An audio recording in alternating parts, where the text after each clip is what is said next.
These are the Padgett messages channeled 100 years ago by Jesus and his disciples. This is James Padgett's grandmother.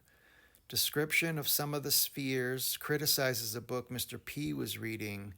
I am here, your grandmother, Anne Rollins.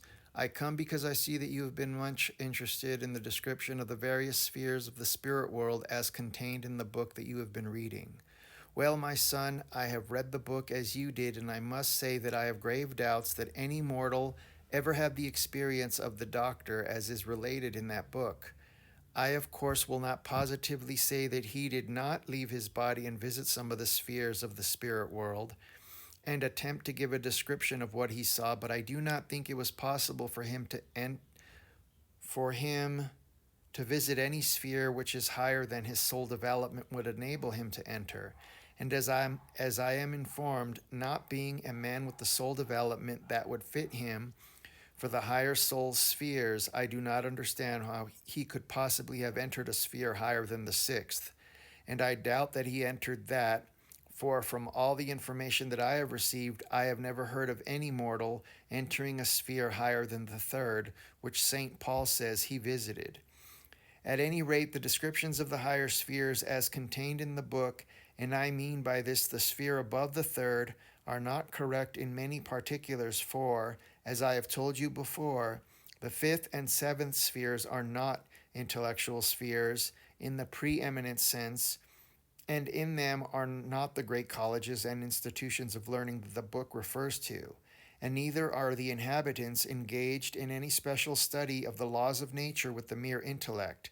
For in these spheres, the great studies and aspiration of the spirits are given to the development of the soul by obtaining the divine love. And to help in the work are teachers who devote themselves to instructing these spirits in those things which will lead to this soul development.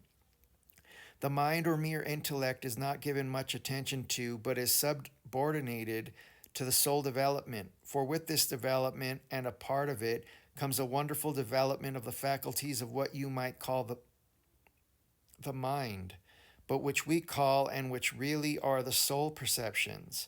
I know it is hard for you to understand, but what we call the soul perceptions may be compared to the mental faculties as you commonly speak of them.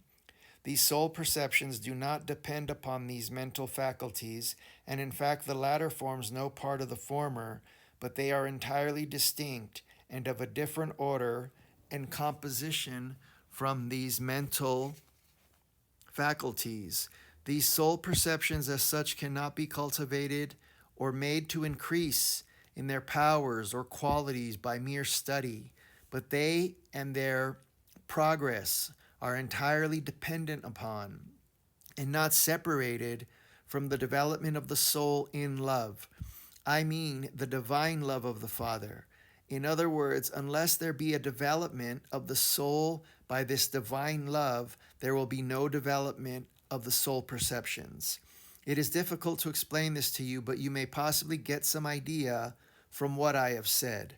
The sixth sphere, as I have before said, is the great intellectual sphere, and in this are wonderful colleges and institutions of learning, and many spirits who are great men intellectually on earth are teachers in these institutions. But you must not think that because certain spheres are preeminently intellectual, that there are not teachers of the higher spheres pertaining to the souls and to the divine love, working in these spheres, for there are. And many great spirits of the celestial spheres are engaged in this teaching. But this I must say, that the work is more difficult, and the effort to convince these spirits of highly developed intellectuality and knowledge is more strenuous than in any of the lower spheres.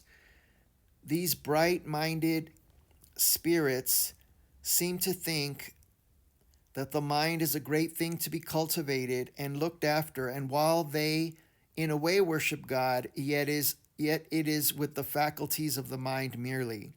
They do not think that there is any teachings in the truth of the new birth and the divine love of the Father in contradistinction to the love which they possess, which is only the natural love. I have been in all these spheres and have worked in them, and what I tell you I know from actual experience. Well, he is mistaken.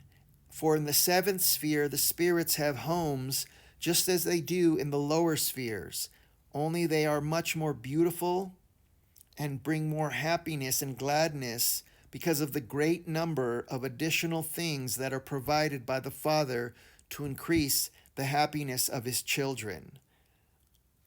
And this is all the Padgett messages from Mrs. Padgett, channeled 100 years ago by Jesus and his disciples and others, available on Amazon, free PDFs at divinelove.org, and also available at divinetruth.com.